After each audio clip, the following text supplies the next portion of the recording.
ভোটের ঢাকে কাঠি পড়তেই ঢাকিদের মুখে চওড়া হাসি। এবার দুর্গাপুজো কালীপুজো নয়, ভোট পুজোয় লক্ষ্মী লাভের আশায় ঢাকিরা।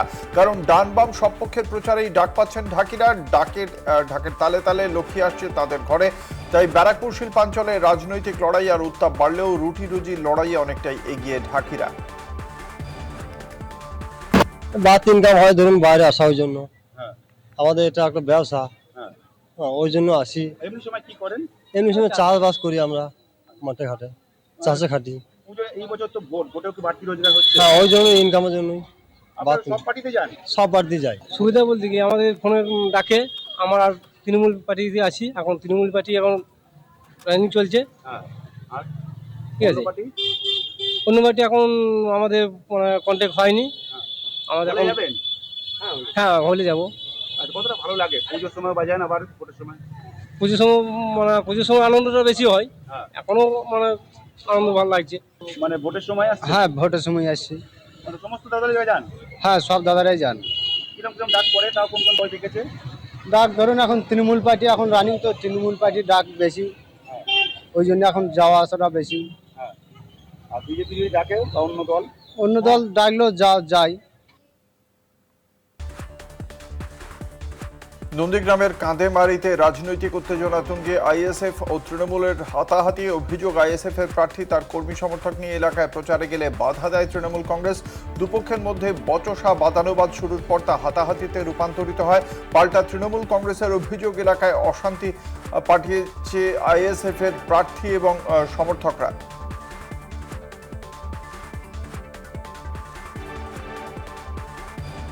85-র বেশি বয়স্কদের ও বিশেষভাবে সক্ষমদের জন্য বাড়িতেই ভোট গ্রহণ শুরু। বাঁকুড়া জেলায় 12,000 ভোটারের বাড়িতে গিয়ে হবে ভোট গ্রহণ। আজ থেকেই নির্বাচন কমিশনের প্রতিনিধি তথা ভোট কর্মীরা ব্যালট বাক্স ও অন্যান্য সামগ্রী নিয়ে ভোটারদের বাড়িতে বাড়িতে গিয়ে ভোট নিচ্ছেন। অন্যদিকে চন্দ্রকোনা বিধানসভার ভবানীপুর বুথেও চলছে হোম ভোট প্রক্রিয়া। আগামী 23 এপ্রিল প্রথম দফার ভোট, তার আগেই জেলায় জেলায় শুরু হোম ভোট।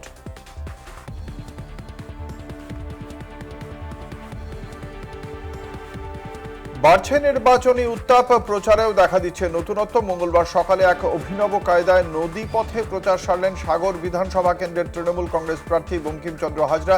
সকালে সাগরের কচুবেড়িয়া ঘাট থেকে একটি লঞ্চে করে মুড়িগঙ্গা নদীর জলপথ ধরে তিনি পৌঁছন বিচ্ছিন্ন দ্বীপ ঘোড়ামারায়। ঘোড়ামারা খেয়াঘাটে প্রার্থী পৌঁছতেই তাঁকে ঘিরে তৃণমূল কর্মী সমর্থকদের মধ্যে ব্যাপক উন্মাদনা লক্ষ্য করা যায়। শতাধিক সমর্থক পুষ্পবৃষ্টি ও স্লোগানের মাধ্যমে তাঁকে উষ্ণ অভ্যর্থনা জানান। এরপর কয়েকশো কর্মীকে সঙ্গে নিয়ে দ্বীপের অলিগলিতে মিছিল করেন তিনি। মূলত বাড়ি বাড়ি গিয়ে জনসংযোগের উপরেই জোর দিয়েছেন বঙ্কিমচন্দ্র হাজরা।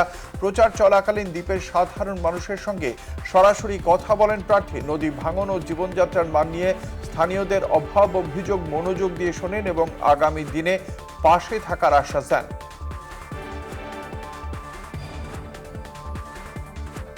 ভোট মানেই দলবদলের খেলা। 26-এর নির্বাচনেও সেই ছবির কোনো পরিবর্তন নেই। বিধানসভা নির্বাচনের প্রাক্কালে আলিপুরদুয়ার জেলায় রাজনৈতিক যোগদানের হিড়িক অব্যাহত। বিভিন্ন রাজনৈতিক দলের মধ্যে পাল্টাপাল্টি যোগদানের এই প্রবণতা নির্বাচনে উত্তাপ আরও বাড়িয়ে তুলেছে। এবার কুমারগ্রাম বিধানসভায় কংগ্রেসের প্রভাবশালী নেতা বিশ্বাস নার্জিনারি দলবল সহ তৃণমূল কংগ্রেসে যোগদান করেছেন।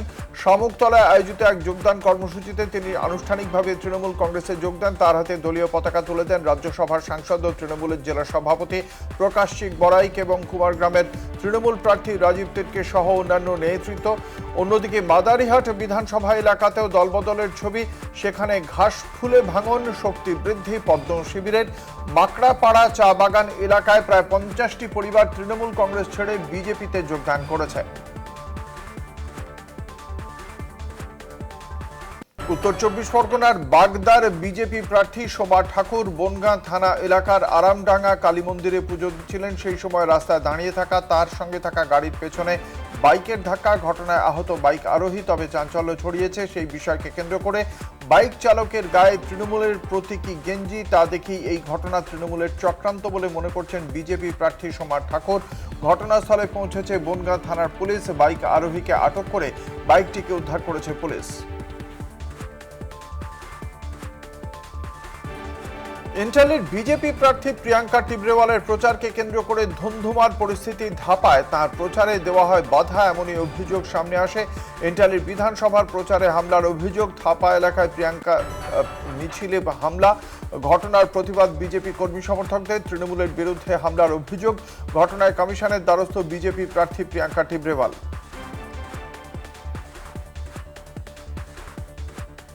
ভোটের দিন ভোট চুরির অভিযোগ সামনে আসে, তবে এবার নির্বাচনের এক সপ্তাহ আগেই সামনে এসেছে ভোট চুরির অভিযোগ। আসানসোল উত্তরের ৭৬ নম্বর ওয়ার্ডের ১৭১ বুথ নম্বরের ভোটার লিস্টে এক ব্যক্তির নাম একাধিকবার রয়েছে। অভিযোগ সামনে আনেন আসানসোল উত্তরের কংগ্রেস প্রার্থী প্রসেনজিৎ পুইতান্ডি। ভোট চুরির অভিযোগ সামনে এনেছেন। তার অভিযোগের তীর বিজেপির দিকে। আসানসোল উত্তরের একই ব্যক্তির নামে একাধিক ভোটার লিস্টের নাম রয়েছে। অভিযোগ কংগ্রেস প্রার্থীর। এইভাবেই বিজেপি নির্বাচনে জিতে আসে। নির্বাচন কমিশনকে কাজে লাগিয়ে ভোট চুরি করছে বিজেপি, মন্তব্য প্রসেনজিৎ পুইতন্ডের। ৯১ লক্ষ মানুষের মধ্যে আমাদের কাউন্সিলর, ইলেক্টেড রিপ্রেজেন্টেটিভ, যার বাবা আইসিএল এ চাকরি করত, যে নিজে স্কুল সার্টিফিকেট দিয়েছে মাধ্যমিকের, তার নাম কেটে দেওয়া হয়েছে, ডিলিটেড হয়ে গেছে ওর নাম। ও ভোট দিতে পারবে না। এরকম অনেক লাখো মানুষ আছে যারা ভারতবর্ষের নাগরিক, তাদের নাম কেটে দেওয়া হয়েছে। অন্যদিকে আবার ভোট চুরির মাধ্যমে ভোটার লিস্টে নাম ঢোকানো হয়েছে। তাহলে যেভাবে হরিয়ানাতে নাম ঢুকিয়েছিল, মহারাষ্ট্রে নাম ঢুকিয়ে ভোটে জিতেছে, হয়তো বিহারেরটাও চেক করলে দেখা যাবে, ৬ মাস পর জানা যাবে যে বিহারেও ভোট চুরি হয়েছে। তাছাড়া এইভাবে অ্যাবসলিউট মেজরিটি নিয়ে বিজেপি কোথাও জিততে পারে না। রেলের প্রতিশ্রুতি সত্ত্বেও যাতায়াতের রাস্তা না পাওয়ার অভিযোগ তুলে বিক্ষোভে সামিল হলেন মহিলারা। পুরুলিয়া পুরসভার ২১ নম্বর ওয়ার্ডের কপুরবাগান যমুনা বাঁধ এলাকার বাসিন্দারা রেলের বিরুদ্ধে বঞ্চনার অভিযোগে প্রতিবাদে নামেন। পাশাপাশি ভোট বয়কটেরও ডাক দেন তারা।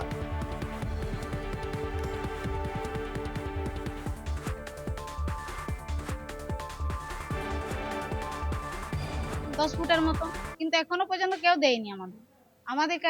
এর নিয়ে আন্দোলন করেছিলাম, এর জন্য নানা জায়গায় গেছি, নানা পার্টির কাছেও গেছি, কিন্তু আজ পর্যন্ত কোনো পার্টি আমাদের কাছে আসেনি। এসব পর আমাদের রাস্তা এখনো পর্যন্ত দেয়নি। ২১ নম্বর ওয়ার্ডের যমুনা বাঁধ এবং রোগাপাড়া বস্তি এবং গোয়ালা বাঁধ, ঠিক আছে, এটা এডিআরএম এবং এডিএন বোকারো রেলওয়ে সবাইকে অ্যাপ্লিকেশন দেখা হয়েছিল এবং দেওয়া হয়েছিল, প্রতিশ্রুতি দিয়েছিল ৬ ফুটের রাস্তা করে দেবে। মহিলারা সবাই আছে, ঠিক আছে, 10 ফুটের রাস্তা বলেছিল। সব কাগজে অ্যাপ্লিকেশন করা আছে, কিন্তু সব কাজ কমপ্লিট হয়ে যাওয়ার পরে রাস্তা হলো না, মিথ্যা প্রতিশ্রুতি দিল।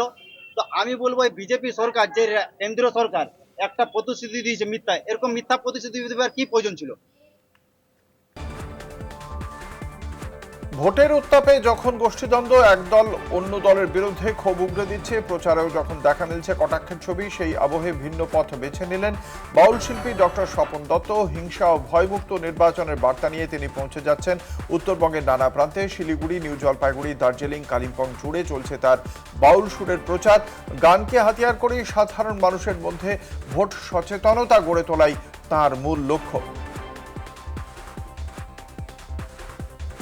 যেন না শূন্য হয়, ভোটের দিনে একটা প্রাণহানি না হয়।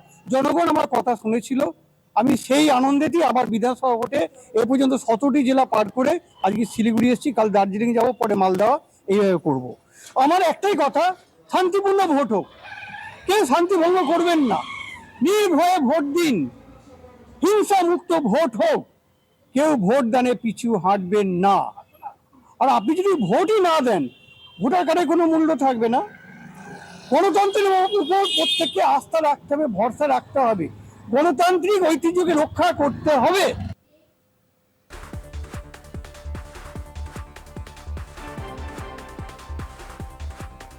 বিজেপির গোষ্ঠীদ্বন্দ্ব এবার প্রকাশ্যে। বিজেপি নেতাকে বাঁশ দিয়ে মারধর বিজেপিরই কর্মীদের। বরানগর পুরসভার ৭ নম্বর ওয়ার্ডে বিজেপি প্রার্থী সজল ঘোষের জনসভা চলাকালীন গন্ডগোলের সূত্রপাত। তারপর বরানগর থানা ঘেরাও করে বিক্ষোভ দেখায় বিজেপি কর্মী সমর্থকরা।